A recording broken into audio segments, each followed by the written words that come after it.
Já, í eldhúsinu í gangi fullt af framkvæmdum eins og Við erum búin að vera með í gangi að taka í gegn allt uppþvottarými hjá okkur. Það búið að setja inn nýjar uppþvottavélar.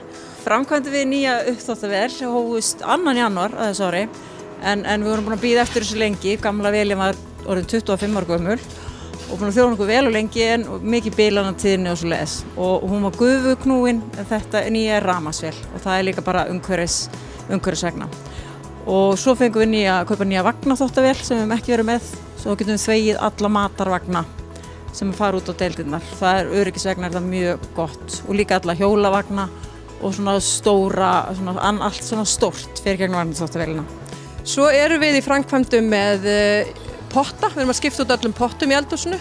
Þannig að það að fara, gufan að hætta og við erum að taka nýja potta. Og svo nýr líka lífræn úrgangurinn. Nú fer hann allur í lokakerfi, í kvörn, svona hakkavél og inn í lokaðan tank og svo kemur bara tankbíl og dælir þessu út.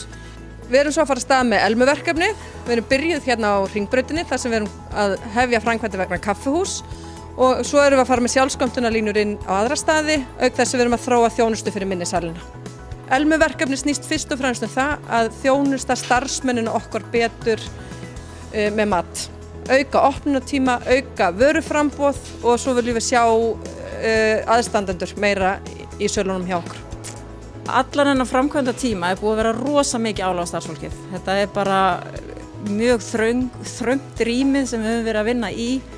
Gömul vél, það þurft að þurrka allt úr vélunum og það búið að standa sig svo vel starfsfólkið hérna. Ég bara ágætla orð að lýsa þið. Við bara 100% eiga heiður skilið.